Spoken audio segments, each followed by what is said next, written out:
예수님만이 구원자라는 거예요. 그러니까 고난이 오거나 신앙생활하다 어려움이 올 때 옛날로 돌아가지 말라는 거예요.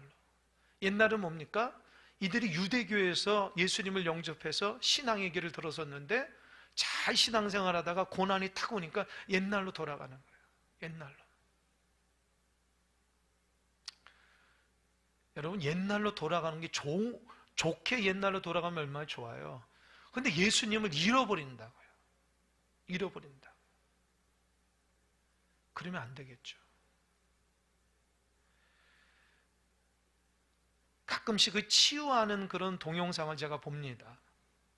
목사님들이 막 사역자들이 치유하는 그런 동영상을 제가 가끔씩 볼 때가 있어요. 제가 볼 때마다 마음에 감동이 있고 은혜가 되는 동영상이 있고, 이건 너무 좀 요란스럽다, 그런 느낌이 왔는데, 제가 얼마 전에 동영상을 봤는데 그 아프리카인가 어딘가요? 그 흑인 목사님이 치유의 능력이 있는 거예요. 그래서 그 영상에 이렇게 막 치유 집회가 하는데 마당에서 회오리 바람이 막 불어오니까 하나님이 역사하십니다 라고 해서 막 성도들이 막 그 수많은 그 사람들이 막 그걸 보면서 열광하면서 기도하더라고요. 이제 속으로 저거 진짜 하나님의 역사하신가, 아니면 갑자기 바람이 부은 건가, 이런 생각이 드는 거죠. 그런데 어느 날 다른 기사를 보니까 그 치유 집회하는 목사님이 70몇 억을 사기치고 도망갔대요.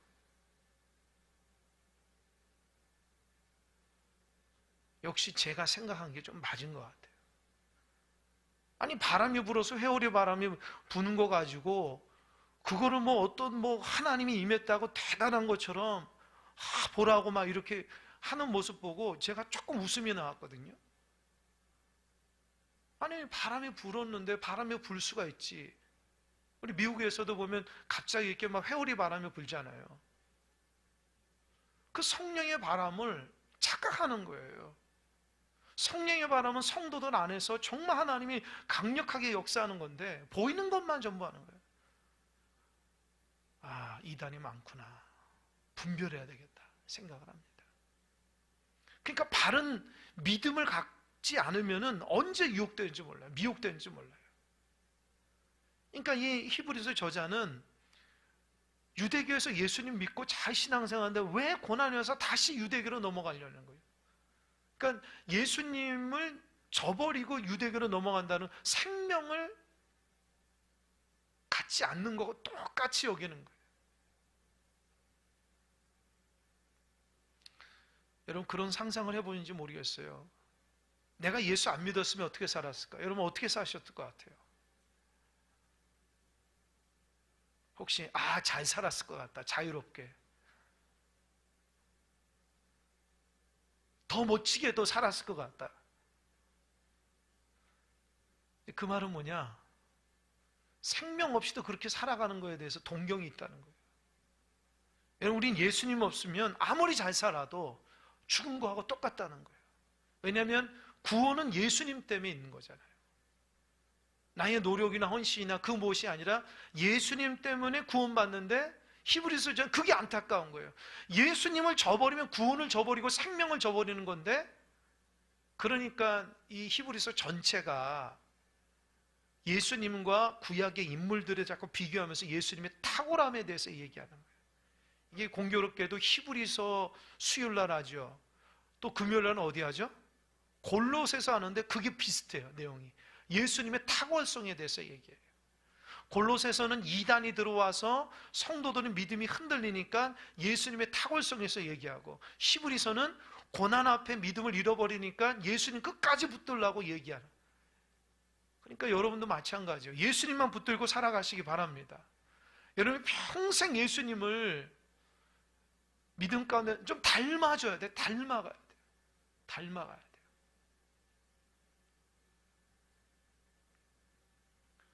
오늘 그 신년 할례식에서 이렇게 성경 봉독하시는 분, 특별 기도하신 분이 여럿이더라고요.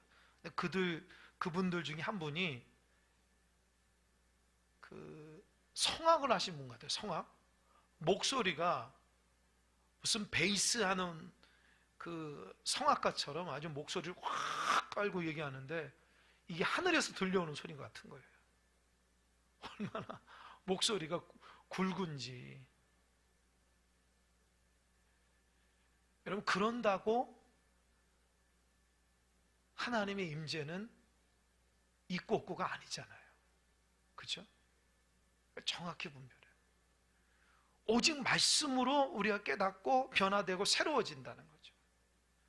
그래서 이 7장은 그 저자가 멜기세덱의 반차를 따고 영원한 제사장 예수님을 강조하고, 구약에서는 레위 계통의 대제사장과 비교하는 거예요. 레위 계통의 제사장은 사람이기 때문에 한계가 있다는 거예요. 제사장도 대제사장도 지성소에 들어갈 때 죄를 지으면 죽거든요. 그러니까 한계가 있지만 예수님은 영원한 제사장으로서 죄가 없으시고 온전히 중보자로 우리를 인도하니까 그 예수님만 붙들고 나가라는 거예요. 그래서 지난 시간 거기까지 얘기했어요. 그래서 오늘 11절부터는 이제 율법과 복음에 대해서 이제 강조를 하는데, 11절 보니까 레위 계통의 제사 직분으로 말미암아 온전함을 얻을 수 있었으면 백성이 그 아래에서 율법을 받았으니 어찌하여 아론의 반차를 따르지 않고 멜기세덱의 반차를 따르는 다른 행 제사장을 세울 필요가 있느냐. 이게 무슨 말이냐면, 레위 계통으로 나온 대제사장이 완벽했다면 왜 성경에는 멜기세덱의 반차를 따른 예수의 제사장을 얘기했냐는 거예요. 이해가 되시죠? 그러니까 레위 계통의 대제사장에 있는 그 율법에 주어지는 그거는 온전할 수가 없다는 거예요. 여기에서 우리가 알아야 될 건 율법과 복음이거든요. 제가 그 갈라디아 말씀할 때 말씀드렸지만, 하나님이 왜 율법을 줬을까요? 왜 계명을 줬을까요? 율법이 전체 몇 개라고 했어요? 613가지라고 그러잖아요. 613가지니까 하지 말라고 하라는 건데, 하지 말라가 365가지. 얼마나 많은지 몰라요. 그러니까 여러분, 우리가 하는 모든 일이 율법에 보면 어긋나는 게 너무 많아요. 하지 말라는 거 얼마나 하는지 몰라요. 반대로 하라는 게 248가지인데 248가지 하라는 거 하지 않고 또 하지 말라는 짓을 한다. 그러니까 청개구리 같은 신앙이 많잖아요. 각자만. 그러니까 여러분 살면서 613가지 다 지킬 수 있냐는 거예요. 근데 율법은 어떤 기득이 있냐면 613가지를 다 지켜도 한 가지만 어기면 범법자예요. 연일 방송에서 이기영이라는 사람이 나오죠. 자, 제가 볼 때 완전히 사이코패스 같아요. 어떻게 사람을 그렇게 죽이면서도 태어나게, 그죠? 사람을 옷장에서 놓는데도 전혀 죄책감이라는 두려움이 없는 거예요. 보세요. 그 사람이 어떻게 살면 살았지만 다른 거 다 지켰다고 하더라도 사람을 죽이면 어때요? 그래서 범법자잖아요. 오늘 새벽기도 끝나고 운행해서 딱 가는데 우리 백권사님 제 옆에 앉고 제가 이렇게 탁 하고 뒤에 이제 성도님 나서 가는데 갑자기 어디요 사거리 있는 데서 횡단보도 딱 하는데 30km 있잖아요. 그 있는데 갑자기 빨간불이 탁 켜지니까 내 옆에 있는 차가 가는 거예요. 권사님, 저 차 왜 그래요? 제가 그랬죠. 글쎄, 저 차가 왜 이러지? 정신 나갔나? 빨간불이면 멈춰야 되잖아요. 면허를 언제 딴지 모르겠지만 착각했는지 빨간불이면 멈춰야 되는데 그냥 가는 거예요. 그래서 권사님은 저하고 똑같이 말해요. 아이고, 돈이 많나 보다. 벌금 받았다. 여러분 30km에서 그 신호 위반이면 얼마인지 아십니까? 13만 원이에요. 제가 정확히 알아요. 왜 정확히 할까요? 거기까지 얘기하겠습니다. 정확히 알아요. 13만 원, 13만 원. 안타까운 거예요. 저 사람 얼마나 돈이 많길래. 그래서 저분은 내가 볼 때는 안경을 새로 사든지 교통법규는 아니 가만히 있다가 빨간불 가는 거죠. 그러니까 어떻게 해요? 아무리 운전을 잘해도 한 번 신호라면 벌금 맞잖아요. 똑같아요. 율법이 그런 거예요. 내가 의롭다고 아무리 잘해도 한 가지 하나님 보시 원점에 범법자가 되는 거예요. 우린 그러잖아요. 법 없이 산다고. 한 가지만 있어도 우리는 다 죄를 진 거예요. 율법은 그런 기능이 있어요. 그래서 누구든지 그 율법으로 의롭게 될 수가 없어요. 근데 하나님 왜 율법을 줬을까요? 갈라디아서 보면 그렇게 율법은 죄를 깨닫기 위해서 준다는 거예요. 그게 뭐예요? 율법을 통해서 나는 죄인이라는 걸 깨닫는 거예요. 그래서 우리가 성경을 통해서 깨닫는 가장 첫 번째가 뭐냐? 나는 죄인이다라는 거예요. 의로울 수가 없다는 거예요. 그러니까 자꾸 성경을 보면은 우리 새벽기도도 예레미야 말씀 전에 얼마나 하나님이 남유다 백성을 지적하고 심판하고 무섭게 설교하는 제 입장에서도 두려워서 말이 나오기가 쉽지가 않아요. 계속 남유다 백성을 저주하고 하나님 심판한다고 하니까. 왜 그럴까요? 하나님 말씀대로 살아가지 않아서 그러거든요. 그러니까 율법을 지킨다고 하면서도 우리 지킬 수가 없어요. 존재가. 그럼 그걸 통해서 어떻게 해요? 나는 죄인이구나. 아까 찬양했던 나는 아무것도 아닙니다. 주님의 은혜만 있어야 돼요. 그걸 깨닫는 것이 신앙의 길입니다.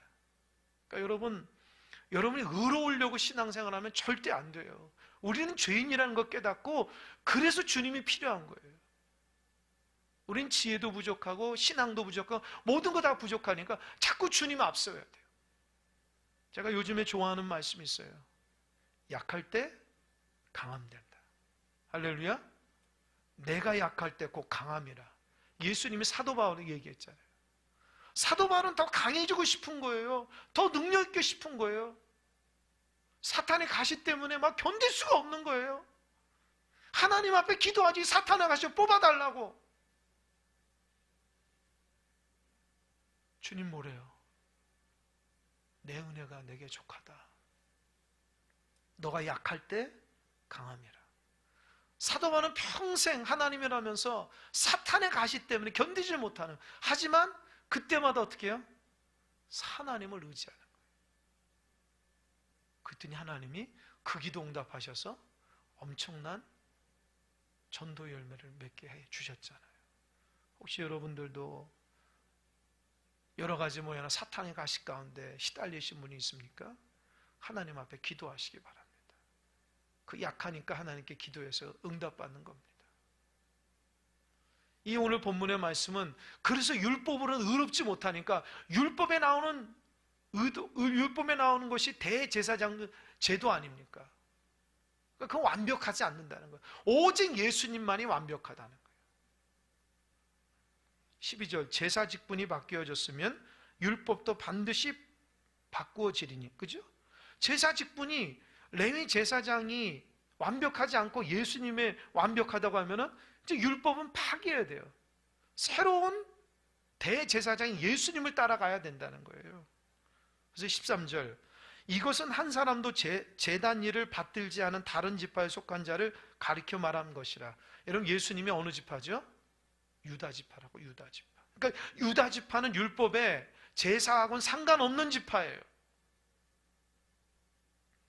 근데 이 히브리서 저자는 예수님이 대제사장이니까 유다 지파가 영적인 대제사장이라는 거예요.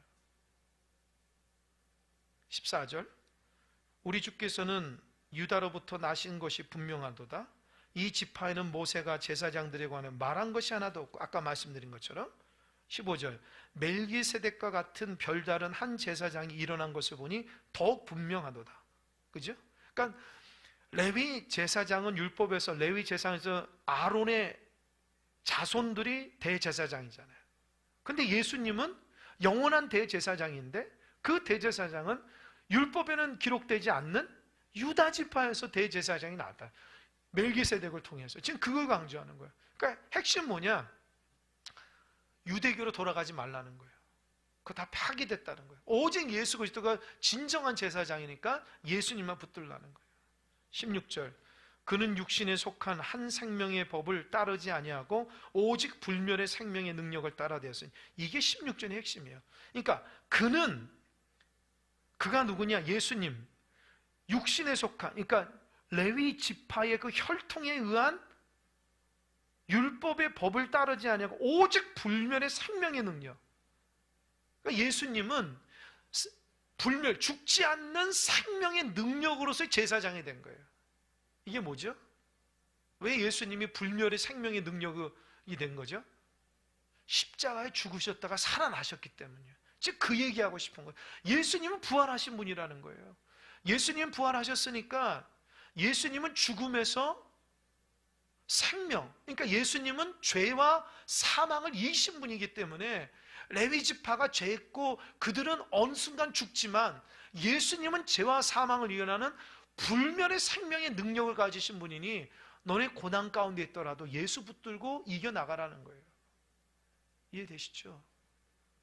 여러분, 예수님만 붙들고 살아가는 여러분 되시길 바랍니다.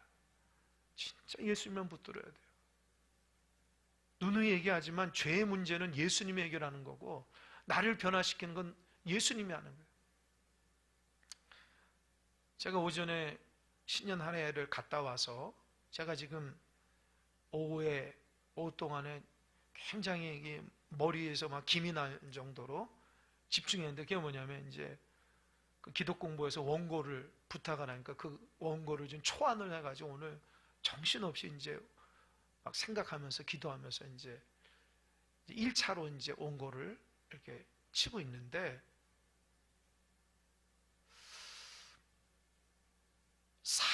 그러니까 주제가 뭐예요? 삶의 변화가 전도자예요. 삶의 변화가 전도다 이거거든요. 주제가 거기서 좋았어요. 그럼 어떻게 전도를 해야지? 간단하죠. 삶이 바뀌어야죠. 그러니까 삶이 안 바뀌는데 전도가 안 된다는 거예요.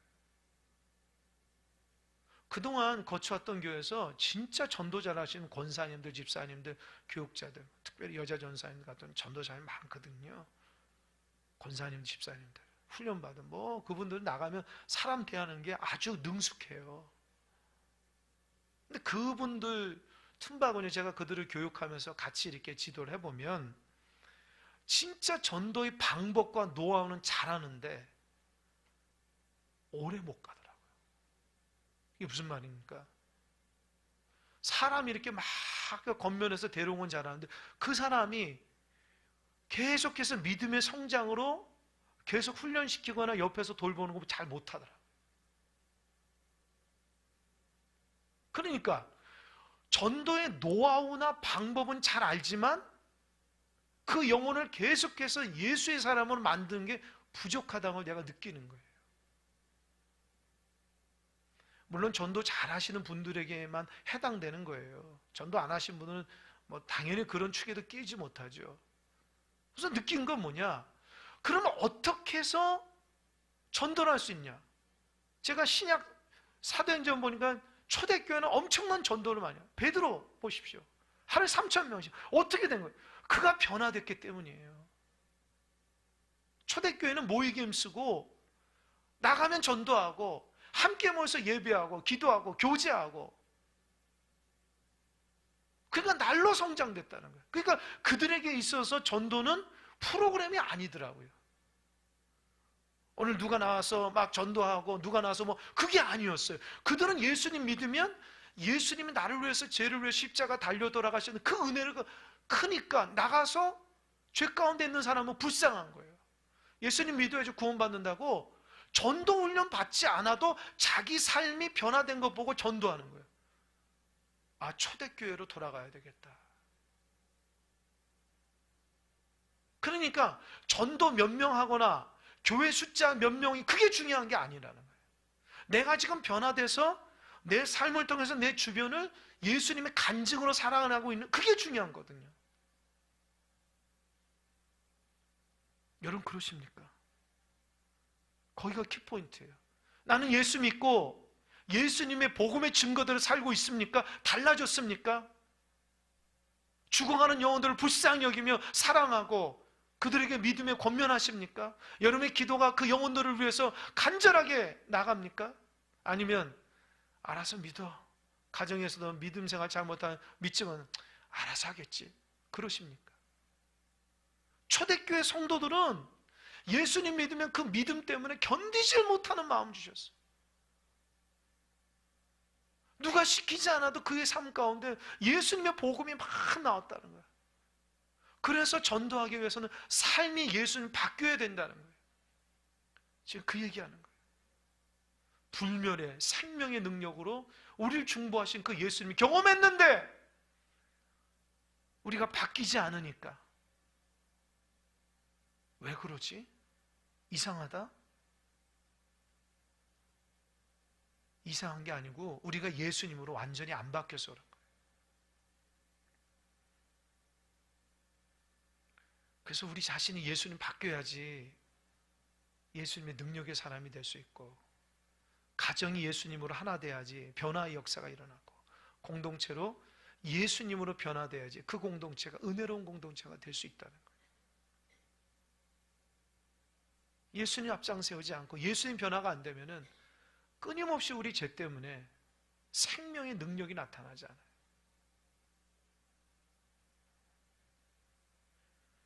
17절 증언하기를 내가 영원히 멜기세덱의 반차를 따르는 제사장이라 하였도다.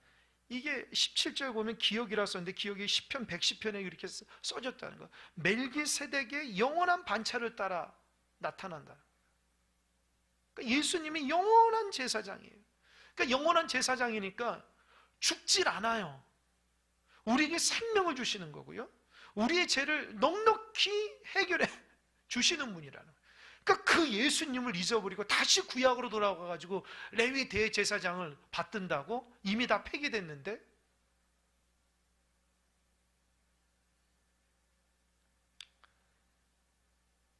여러분 어렸을 때 애들을 키우다 보면은 이 돈에 대해서 조금 알아요. 이 돈을 가지면 뭘 사먹는다는 거 알기 때문에 돈을 좋아해요. 근데 이 돈의 개념을, 이게 돈을 가지고 뭐를 사먹는 건 아는데 돈의 액수는 그렇게 크고 작은지 모르는 그 나이가 되면은, 내가 우리 아들한테 100원 2개를 딱 줬거든요. 100원 딱 2개가, 그러니까 이거 가지고 먹고 사 먹을 수 있어요. 손을 이렇게 놓치잖아요. 꽉하게. 이거 가지고 구멍가게 가서 마트 가가지고 뭐 사 먹자. 근데 제가 그러지, 야, 그거 안 되니까 내가 1,000원 줄 테니까 2개 줘. 그랬더니 뭐랬는지 알아요? 싫어요. 종이보다 이 동전 2개가 더 좋은 거예요. 이해되세요? 아빠 입장에서 너무 어리석잖아요. 그 아무런 200원 가지고 뭐 해? 내가 지금 10,000원 줄 건데 이거 가져가야지. 그거보다 몇 배는 더 큰 거 사는데, 아이는 뭐예요? 신경 안 써. 이 2개가 꼭 2개 있기 때문에 종이 한 장은 상관없는 거예요. 똑같아요. 우리가 예수님의 그 귀함을 모르면 어리석은 거 가지고 손에 붙잡고 그게 전부라고 생각한다고요. 그게 어린아이의 믿음이에요. 세상의 가치관이 좋고 내가 원하는 데 살고 싶은 거예요. 주님을 경험하면 너무 좋은 것들이 많은데 그 좋은 것들을 경험 못하니까 100원짜리 2개가 자기의 인생의 전부라고 생각하는 거예요. 그러지 말라는 거예요. 불멸의 생명의 능력이신 예수님을 통해서 우리가 부활의 사람이 돼야지 세상의 가치관대로 흘러가면서 세상의 편안만을 위해서 살아가면 안 된다는 겁니다. 18절 전에 있던 계명은 연약하고 무익함으로 폐하고, 이 전에 있던 계명이 율법이거든요. 율법은 우리를 구원해낼 수가 없어요. 죄를 지적하기 때문에 연약합니다. 또 무익해요. 여러분 과거에는 그 구약에는 그 율법을 통해서 하는 역사가 있지만 예수님이 오고 나서부터 폐기된 거예요. 그래서 예수님 뭐라고 그러세요? 율법의 마침이라고 했잖아요. 예수님은 율법을 다 이루신 분이에요. 그래서 예수님을 믿으면 율법을 다 이룰 수 있는 거예요. 율법을 뛰어넘는 거예요. 근데 신앙생활 하는데 예수님 중심이 아니라 율법 중심을 한다? 그럼 과거가 악순환이 되는 거예요. 그래서 여러분 스스로 한번 생각, 내가 왜 신앙이 성장이 안 되고 다람쥐 쳇바퀴도 자꾸 좋았다 나빴다를 반복을 할까? 이게 예수님 중심이 아니라 나의 습관적인 율법 중심이기 때문이에요. 근데 거기서 탈출해야 돼요. 그 다람쥐통에서 탈출해야 됩니다. 그 다람쥐통을 버려야 돼요. 그러니까 나의 과거의 잘못된 습관과 온전치 못한 신앙을 예수님의 은혜로서 회복되고 기쁨으로 살아가야 돼요. 요한계시록 보면 라오디게아 교회를 향해서 하나님 책망이 있잖아요. 차지도 않고 덥지도 않다. 그래서 하나님 토해버린다네. 여러분, 우리의 신앙이 차거나 더워야 되는데 미지근해가지고 하나님 토해버린다는 거예요. 에베소 교회는 어떻게 해요? 처음 사랑을 버렸다는 거예요. 그 하나님의 처음 사랑 예수님 버려서 하나님 책망받는다는 거예요.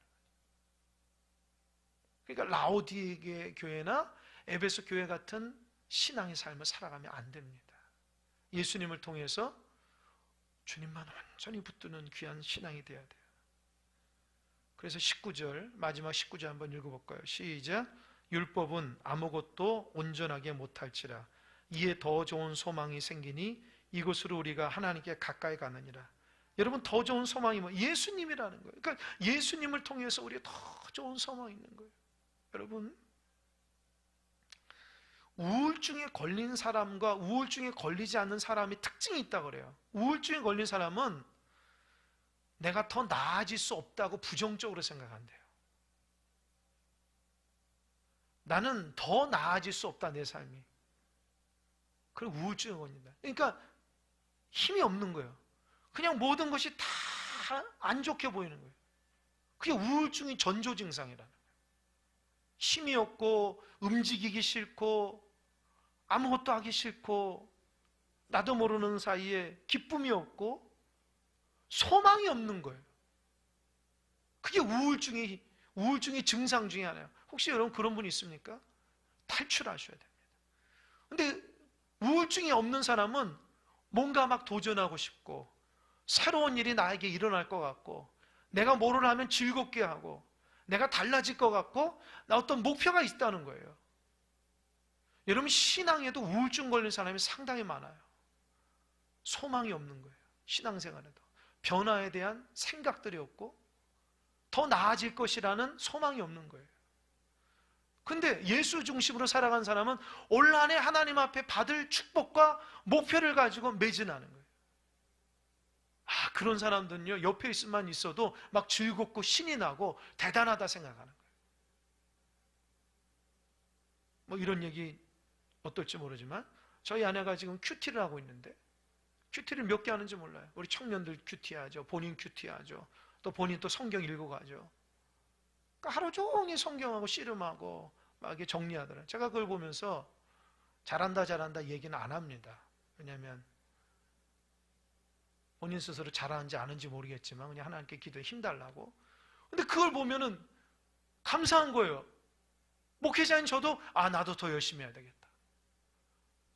뭔가 올 한해 성경을 일독하고 이독하고 삼독하고 올 한해 정말 내가 하나님의 말씀을 몰랐던 거 깨닫고 큐티를 통해서 내 삶을 달라지게 하며 막 그런다는 거예요.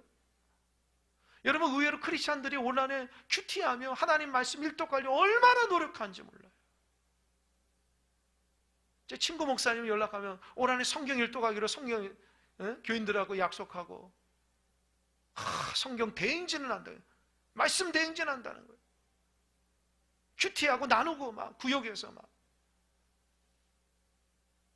여러분, 우문한 개구리가 되면 안 됩니다. 하나님 앞에 축복받으려고 얼마나 교회마다 몸부림치고 성도들이 정말 하나님 말씀 붙들고 막 새롭게 살아가려고 막. 여러분, 우리 공동체 안에서도 하나님의 영광과 은혜와 축복이 임해야 되잖아요. 할렐루야.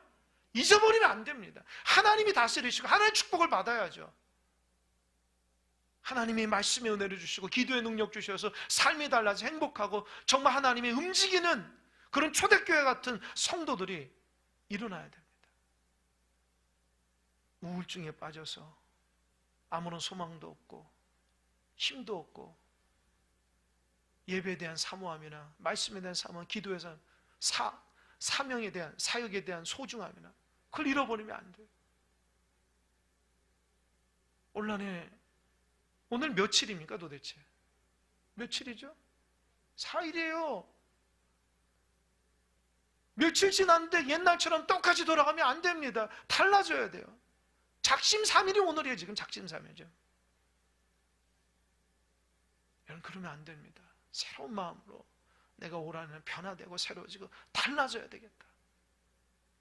그런 소망을 가지고 나로부터 시작돼서 내가 속한 가정과 직장과 공동체를 변화시키자고 하는 기도를 하기 시작하시기 바랍니다.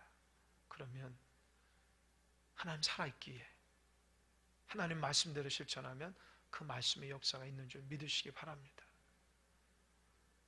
올해도 저는 여러분들을 위해서 끊임없이 기도할 겁니다. 안타까움을 가지고 하나님의 공동체를 새롭게 하시고 성도 한 사람에서 정말 신앙 회복시켜 주시고,